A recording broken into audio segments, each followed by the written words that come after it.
See, if you smoke a stubby pipe, it stays beneath the drip line. This could almost be stubbier. Hard to find a hat with a bigger brim than this one. So, back in the Pacific Northwest. You know, travel is great, and I've always known that. I've always kind of arranged where I live with easy proximity to an airport, so I could travel easily, you know. And I will continue to do that into my dotage, I'm sure. It's just a priority for me. And I understand how it isn't for a lot of people. But I do think the world would be a better place if we required a semester of travel, you know. I think it enlarges people. I think it makes them appreciate where they're home also. You know, it's just beneficial in every way.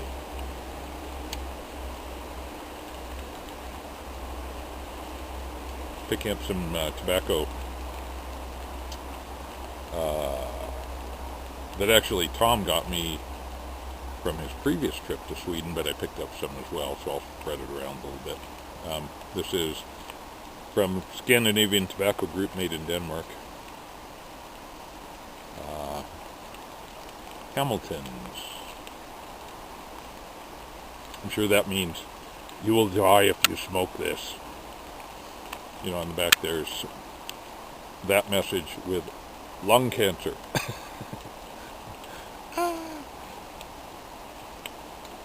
And this is a really unexceptional blend. It's just a variety of light and dark. I'm going to hope it's mostly Virginia, although I think they're probably not exceptional Virginias. So, you know, it's hard to tell. But I'm just trying to kind of hang on to that Swedish and Iceland feeling of traveling. You know, when you get back from traveling, it always surprises me how nothing has changed back home, and yet you feel somewhat changed. And that's part of the magic of traveling.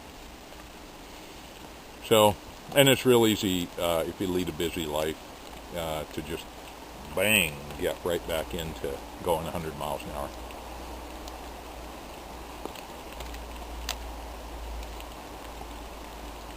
Which pipe smoking is kind of an antidote for, wouldn't you say?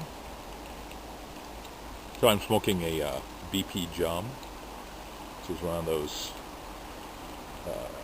kind of custom-built-ish era mystery pipes, because there's really not too much known about them. Except they have that same kind of routered rustication. So each one is kind of handmade. You know, you can tell the blanks are all very similar, but then the routering is all totally hand done. American made, 40s, 50s, maybe into the early 60s, I don't know. As I say, I haven't been able to find much about them.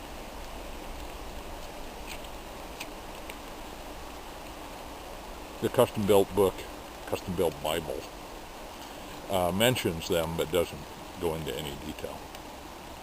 None whatsoever. So who knows? It's a great look. The shallow, wide bowl doesn't smoke so well as a taller chimney bowl, I think. But for the look, it's hard to beat.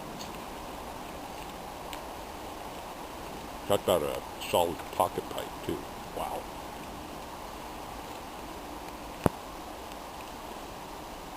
Anyway, travel. Yeah, you get back and it's like everybody's all in a spin about what they were in a spin about before you left.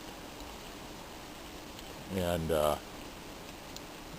yeah, I guess that's the perspective that you get, because you were probably in that same spin before you left. So, traveling is certainly a way to get perspective. And honestly, that's all in your head. anyway. You know, that's, I don't want to belabor the point, but it's like totally internal. So there are ways to get internal perspective. The best way I've found is, without sounding all woo-woo, is meditation, actually. To me, that is the most effective way of doing that. It's very difficult to do, actually. The little monkey minds are always plotting and strategizing.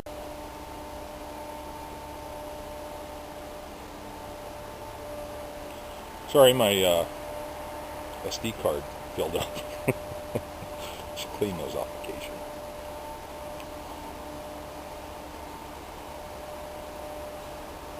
So a little different position here. Same pipe, same tobacco, same, not that great tobacco. I don't think it says what's in there on the package, and it's all in Swedish anyway, but I would recognize some of the words. No, Virginia tobacco.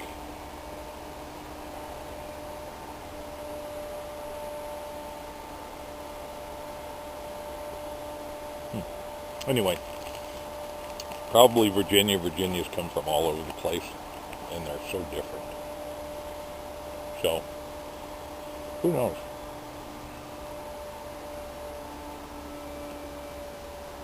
Honestly, just knowing it's Virginia rather than Burley kind of raises it in my estimation.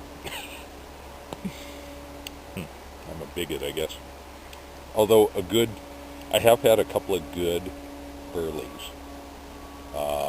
Was one a Matt Barron. It was like an aged Burley, and it was kind of chocolatey, very nutty, and didn't seem to bite me. So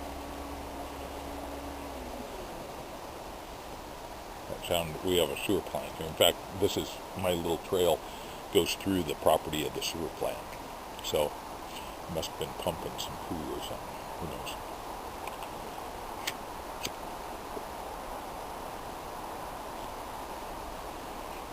So anyway, a little tip, especially if you have to smoke a pipe again pretty soon, not letting it rest long enough, like a couple days.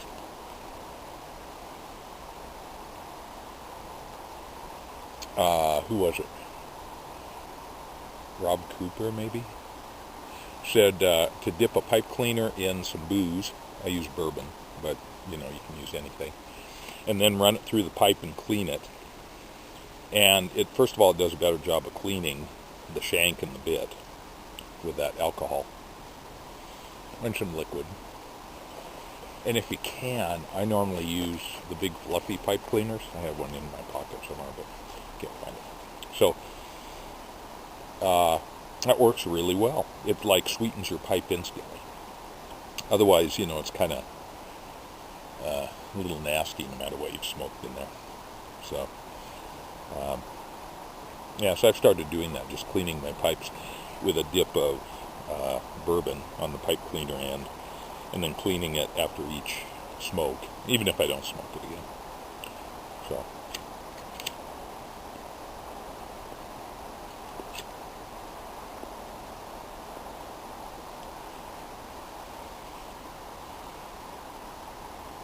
I'm a social smoke.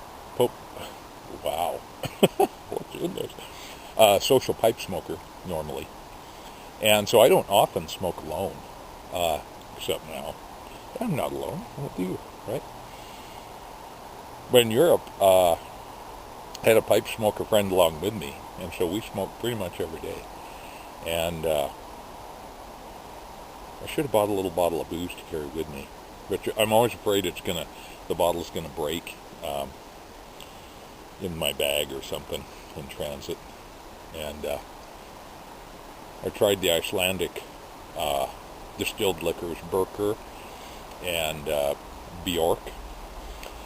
Came in little bottles on the plane. But I drank those. If I was thinking, I would have just used one. Or some Brennivin, which is 40% alcohol, and used that as a little cleaner. Brennivin in particular probably would have been good because it's a little turpentine-ish to me.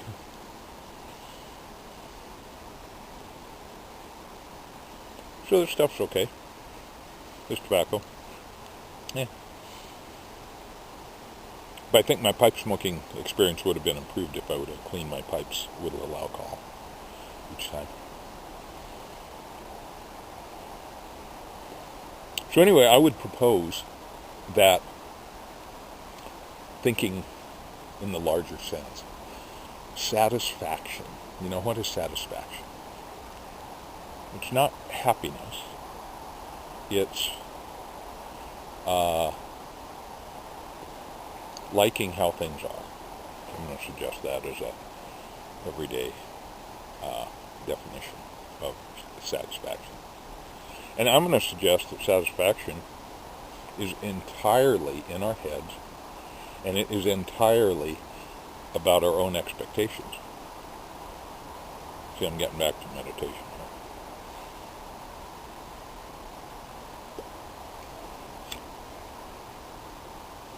Give me a lunch break and I'll get philosophical. But this isn't really philosophy. To me, this is everyday reality. So, I propose satisfaction is entirely based on expectations. Subtext, expectations are entirely in our own heads. So if you are dissatisfied, if you are frustrated, that indicates that you are not satisfied, that you wish the current situation was different. Fair enough.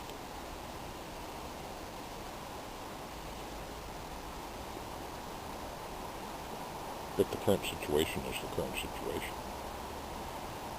The reality is as it is. All we have to change about that is how we deal with it. Our own response to it. That's all we can change. That's it.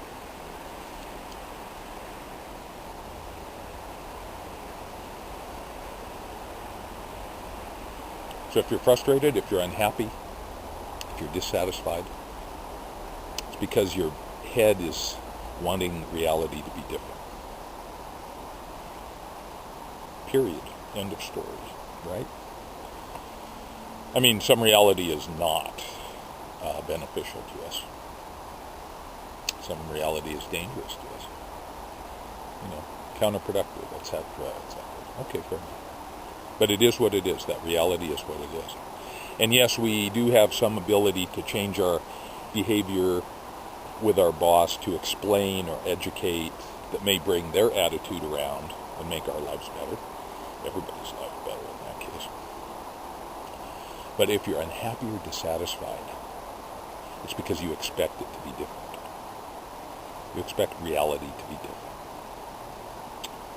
Okay, that's pretty easy. It's like simple sentences. Maybe too simplistic. But it strikes me that that is, I don't know, that just seems real to me, you know? So,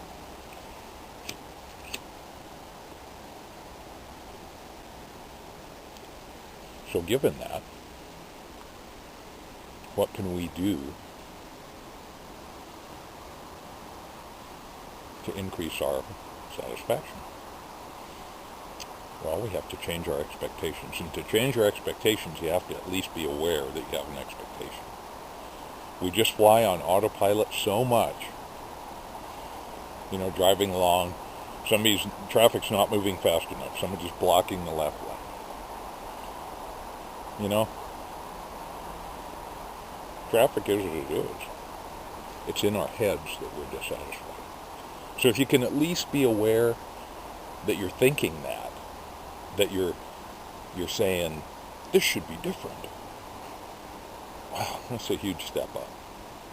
You can either then accept it, or you can come up with an alternative plan that recognizes the current reality and how you're feeling about it.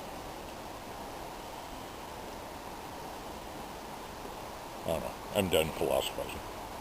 Anyway, that seems pretty real to me. You know, that's a great thing about a vacation. You come back, everybody said, wow, you look really relaxed. Really? I don't feel that different. But yeah, I probably was quite relaxed. And now, after a few days, I am pedaling with the pack at work, and all the issues I have: forestry tax to pay. I have state regulations on business and occupation tax regarding forestry to deal with, to find out, their arcane language. What do they mean? So, there's all kinds of.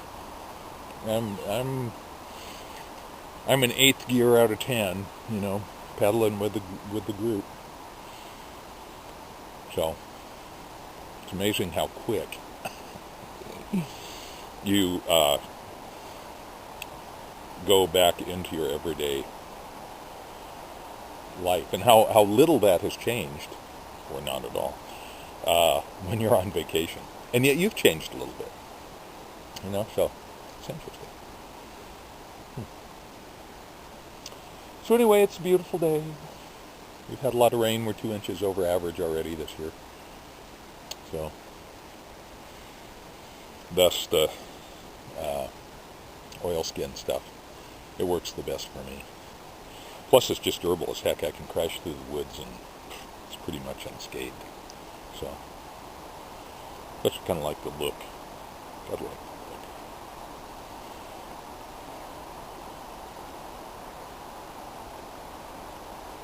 I did not see many hats worn in Europe. Mostly because a lot of guys had hairdos. They had coiffed hair, which is fine. That's part of the styling and trend and look. But it does kind of preclude a hat to keep the rain off your neck and off your glasses. If you wear glasses, you're more aware of that, I think. Anyway. Philosophizer. Back to work. Yeah. Okay. Hope everybody's having a good day. So here's a trail here. And these woods are just neat. These sword ferns, being the lowest level there, it just lends a nice quality. All the moss and the licorice fern on the maples and alders. It's beautiful. Little red cedar. Nice. A little hemlock there.